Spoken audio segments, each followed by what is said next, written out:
श्री शिवाय नमस्तुभ्याम। हर हर महादेव। स्वागत है आज के एक नए उपाय में, जो कि सोमवती अमावस्या जो कि 8 अप्रैल 2024 के दिन पड़ रहा है। तो उससे संबंधित धन संपदा प्राप्ति एवं पितरों की आहूत बाहूत सभी पितृ देवताओं की मुक्ति के लिए आपको कौन सा उपाय करना चाहिए, किस नियम को धारण करते हुए आपको नवरात्र का प्रारंभ करना चाहिए।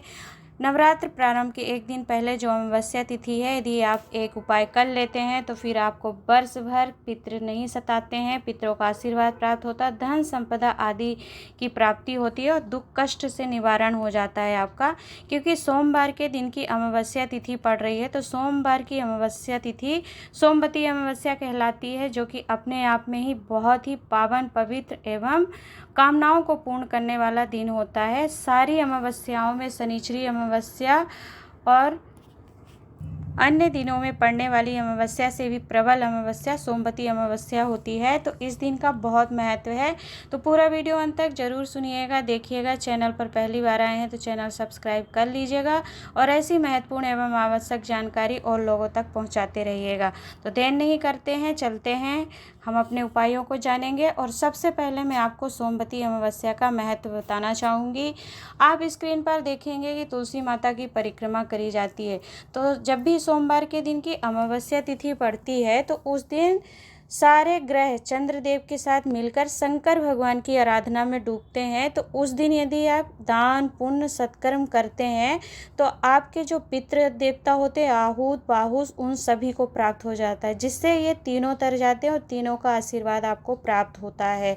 शास्त्र वर्णन करता है कि सोमवती अमावस्या के दिन जब घर की माता पीपल की परिक्रमा करती हैं, पूजन करती हैं, या फिर तुलसी माता की परिक्रमा करती हैं, दान पुण्य करती है, तो उस स्थान पर आपके पितृ देवता आहूत बासुक ये तीनों उस स्थान पर विराजमान होते हैं और विराजमान होकर भाग ग्रहण करते हैं। अगर आप एक दाना चिरौंजी का मिष्ठान चावल पुष्प आदि कुछ समर्पित करते हैं तुलसी की परिक्रमा करते हुए या फिर पीपल की परिक्रमा करते हुए, तो इन तीनों देवताओं को प्राप्त होता है और ये तीनों तर जाते हैं और फिर उनको पिंड तर्पण की जरूरत नहीं पड़ती है। इसीलिए सोमवती अमावस्या का क्रम हमारे हिंदू धर्म में ज़्यादा वर्णन किया गया है, ज़्यादा वर्णित प्राप्त होता है। तो आप समझ सकते हैं कि सारी अमावस्याओं में प्रबल अमावस्या जो होती है सोमवार के दिन पड़ने वाली अमावस्या, जो कि सोमवती अमावस्या कहलाती है, जो कि शनिचरी अमावस्या से भी प्रबल अमावस्या होती है। आपने महत्व जान लिया, चलिए जान लेते हैं। यदि सोमवार के दिन अमावस्या पड़ रही तो आप समझ सकते हैं कि इसकी अपने आप में क्या विशेषता है, कितनी प्रबलता है और कितनी महत्वता है। तो यदि इस दिन आप अपने पितृ देवता का आशीर्वाद प्राप्त करना चाहते हैं तो तुलसी की परिक्रमा 7-11 जो कर सकते हैं करिएगा नियम पूर्वक। परिक्रमा करने का भी नियम होता है कि कैसे करी जाती है, उसका वीडियो आपको चैनल पर डला है, प्राप्त हो जाएगा। अभी मैं आपको अमावस्या तिथि जो पड़ रही है, इस दिन आप पीपल की परिक्रमा करिएगा, तुलसी की परिक्रमा करिएगा। साथ ही अमावस्या तिथि में आप समझ सकते हैं कि सोमवती अमावस्या तिथि जब कभी पड़ती, तीनों देवता तरते हैं, पितृ आहूत बासुक सभी। तो यदि इन सभी की मुक्ति चाहते हैं आप, तो इससे अच्छा सुनहरा अवसर आपको प्राप्त ही नहीं हो सकता, जो कि 7 स्थान पर चंदन समर्पित करने का उपाय वर्णन किया है पूज्य गुरु जी ने, हमारे शास्त्र में वर्णित है। क्योंकि यदि आप 7 इन स्थानों पर चंदन लगाते हैं, जो कि पितरों को अति प्रिय है और देव अधिदेव महादेव को तो प्रिय है ही, तो चलिए जान लेते हैं कि 7 स्थान में आपको चंदन अमावस्या तिथि जो कि 8 अप्रैल 2024 चैत्र कृष्ण पक्ष का आखिरी दिन और फिर उसके बाद से नवरात्रि की प्रारंभ हो रही है, तो आपको देवी और पितृ दोनों का आशीर्वाद प्राप्त हो, उसके लिए आप 7 स्थान पर चंदन समर्पित करके पितरों को मुक्ति प्रदान कर सकते हैं। तो पहला चंदन आप स्क्रीन पर देखकर समझेंगे कि कहाँ पर लगाना है। पहला चंदन आपको देव अधिदेव महादेव के शिवलिंग पर लगाना है। दूसरे स्थान पर चंदन की उंगलियां आपको गणेश भगवान के स्थान पर लगाना है। और तीसरा जो स्थान होगा आपका भगवान कार्तिकेय का जो स्थान होता है, उस स्थान पर आपको चंदन लगाना है। और जो चौथा स्थान है माता अशोक सुंदरी का स्थान है, जहाँ पर आप चंदन की उंगलियां लगाएंगे। पांचवा स्थान है 5वां स्थान आपका जलाधारी जो ऊपर लगी होती है, जहाँ से बूंद बूंद जल गिरता है, उस स्थान पर आप चंदन की उंगलियां लगाएंगे। और 6वां चंदन लगाने का जो स्थान है, शिवलिंग जहाँ पर रखा है, स्क्रीन पर आप देखेंगे जिस स्थान पर मैं लगा रही हूँ, शिवलिंग के ठीक पीछे आप चंदन की उंगलियां लगाएंगे। और 7वें नंबर का जो चंदन होता है, नंदीश्वर महादेव के दोनों सींग पर ऊपर चंदन लगाते हैं तो आपके पितृ देवता आहूत वासुक जो होते हैं उनको तृप्ति मिलती है, उनको शांति प्राप्त होती है और वो आपको आशीर्वाद प्राप्त करते। जैसा कि मैं बता चुकी हूँ कि सोमवती अमावस्या सोमवार के दिन जब हम कुछ दान पुण्य सत्कर्म पूजा अनुष्ठान करते हैं तो हमारे तीनों पितरों को भाग प्राप्त होता है और उनका आशीर्वाद प्राप्त होता है। तो उपाय को लेकर कुछ मन में प्रश्न हो तो पूछ लीजिएगा। कल अमावस्या तिथि 8 अप्रैल 2024 चैत्र कृष्ण पक्ष के दिन अवश्य करिएगा। दिन सोमवार, पावन पवित्र दिन और सोमवती अमावस्या का शुभ संयोग आपको प्राप्त हुआ। चलिए जान लेते हैं हम दूसरा उपाय जो कि धन प्राप्ति लक्ष्मी वृद्धि के लिए होता है।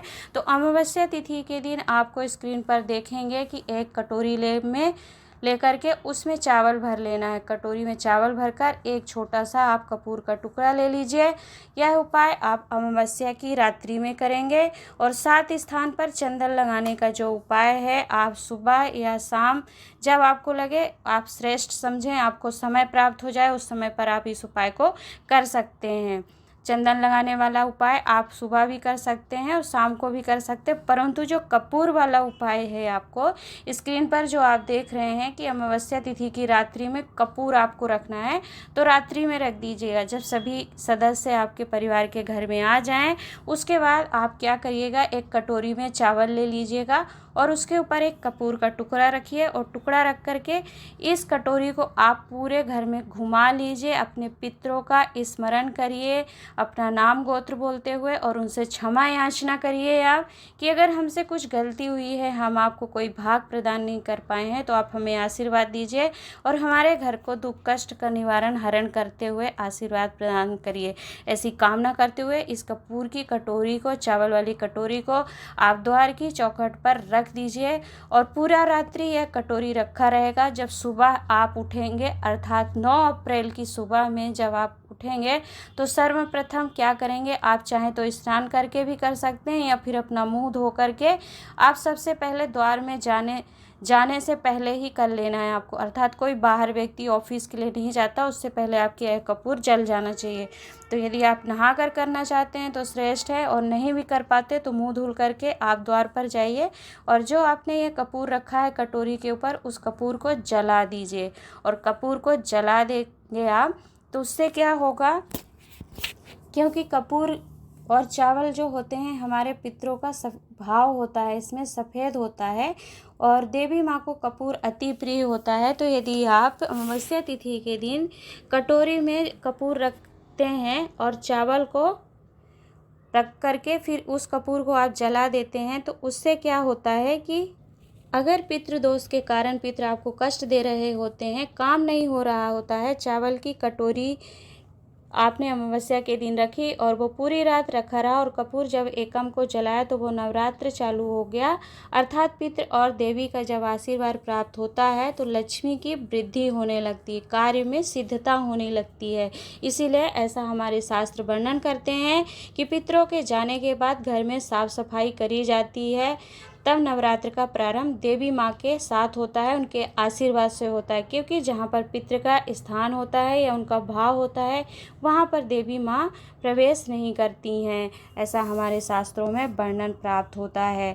तो आप समझ सकते हैं कि सोमवती का अमावस्या का दिन, पावन सोमवार का दिन, और उसमें भी आपका नवरात्र का प्रारंभ हो रहा है, चैत्र और नववर्ष का प्रारंभ हो रहा है। तो ये दोनों उपाय यदि आप कर लेते हैं तो पूरे वर्ष में आपको पितरों का आशीर्वाद प्राप्त होगा और देवी माँ की आराधना का शुभ फल तो आपको प्राप्त होगा और आपके घर में धन लक्ष्मी की वृद्धि होने लगती है। पितृ भी शांत होते हैं, उनके कारण कष्ट नहीं प्राप्त होता है और देवी माँ के आशीर्वाद से आपके घर में सुख समृद्धि का प्रवेश हो जाता है। तो दोनों उपाय करके देखिएगा। उपाय आपको पसंद आया है तो वीडियो को लाइक एंड शेयर कर दीजिएगा। चैनल पर पहली बार आए हैं तो सब्सक्राइब कर लीजिएगा, क्योंकि ऐसे उपायों की वीडियो हम आप तक लाते रहेंगे।